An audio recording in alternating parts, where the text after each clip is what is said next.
I have solved the biggest issue with the PS4. And no, it's not Cyberpunk 2077. Controller battery life. I have figured out a way to make the PS4 controller, which is notoriously the worst controller of last gen, last forever.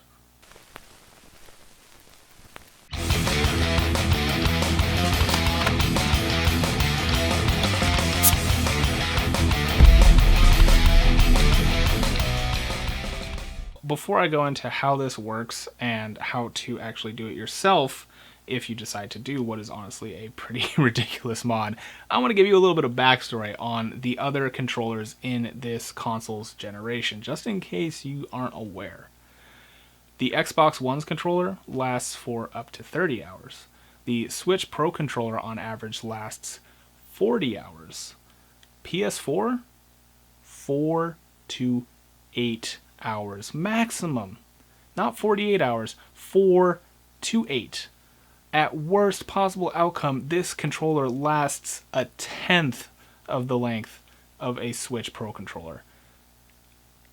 For what? There's not really anything too crazy in here that should be draining the battery that fast. I honestly think this is just Sony's inability to innovate when it comes to controllers, and honestly their strategy to get you to buy more than one. It's ridiculous. So I fixed it. So what makes this all work?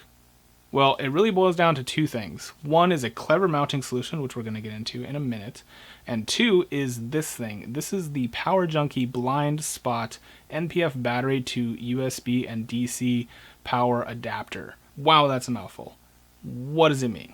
Well, basically this device takes the very popular Sony-style NPF batteries, which are available in a variety of sizes and capacities, and transforms that power into a usable form of current that the PS4 controller can not only charge its internal battery but run off of. Now, deciding on the type and size of battery you want to use will determine how long you can go before you have to swap them out. Obviously, the bigger you go, the bigger the capacity. Size does matter in this instance, and while you can get an incredibly long charge out of these ones, even the smaller external batteries like this one will make a huge difference. For reference, the internal battery in the PS4 controller is rated at 1000 milliamp hours.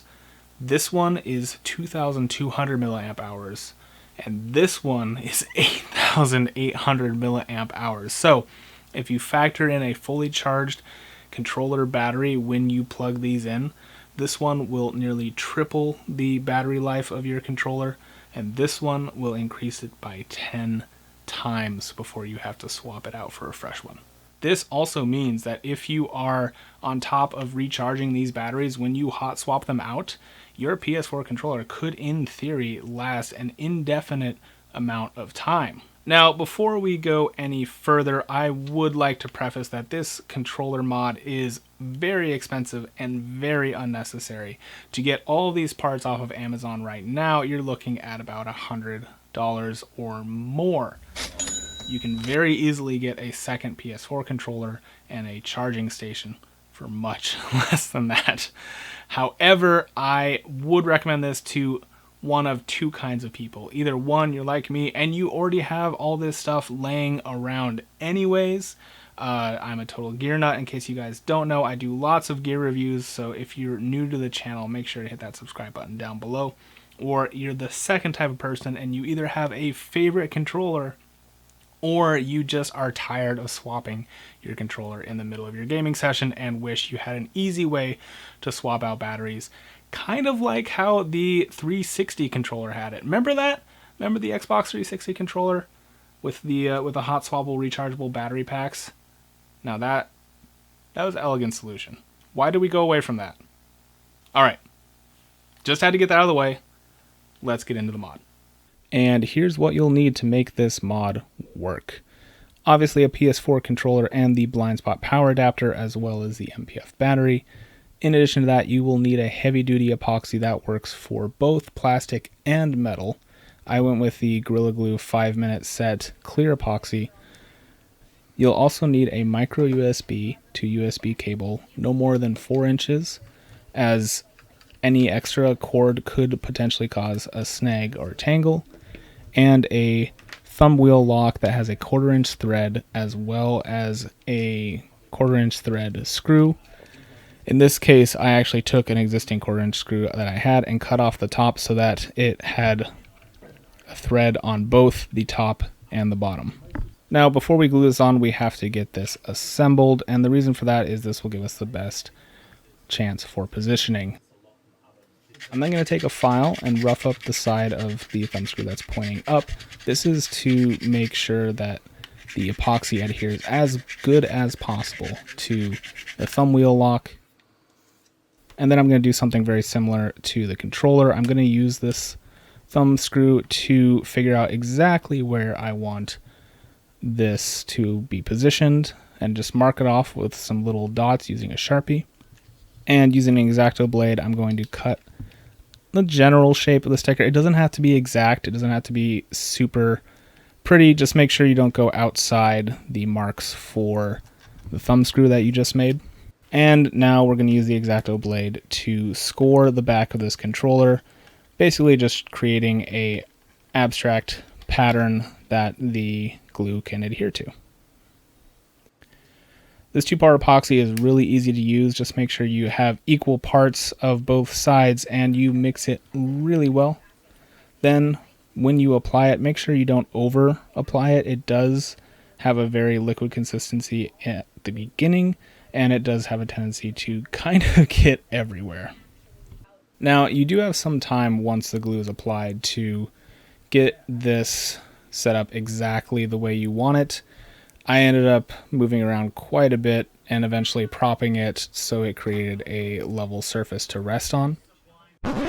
Future me here editing the video, I realized I forgot to record a pretty important part of the modification process. When the glue has started to tack up after 5 minutes, remove the blind spot and the 1/4 thread screw. Otherwise, that screw may become permanently affixed to the controller, which is definitely not what you want.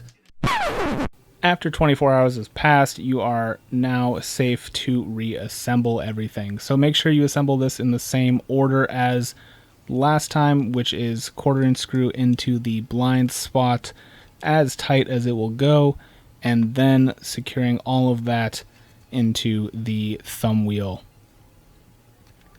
Once you've got that good and tight and in roughly the position you want, go ahead and attach the battery and the cable. And there you go. A fully functioning PS4 controller that will never run out of batteries again.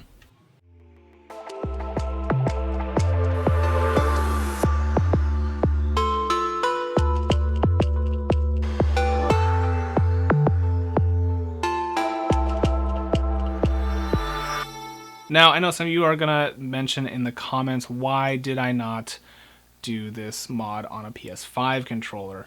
And while the PS5 controller's battery life is slightly better, I think at max it can last up to 12 hours, I just don't have one to test. PS5s are harder to come by than, well, toilet paper at the beginning of this year.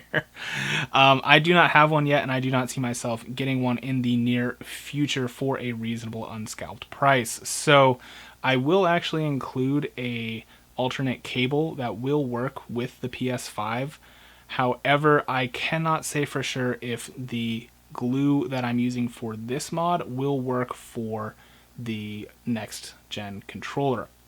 I have a strong suspicion it will, but just be aware you may have to do your own tests and do a little bit of trial and error in terms of actually securing this mod to the controller. Thank you all again for watching. Hopefully you guys had fun watching this ridiculous controller mod as much as I did figuring out how to do it. If you like this video, make sure you hit the thumbs up. If you want to see more of these videos, make sure you subscribe and comment down below if you think you'll actually try and do this mod yourself. And if you do, make sure to send me a photo on Twitter or Instagram. Links to those are down below as well. Thank you all for watching. I hope you guys have a great rest of your day. Take care.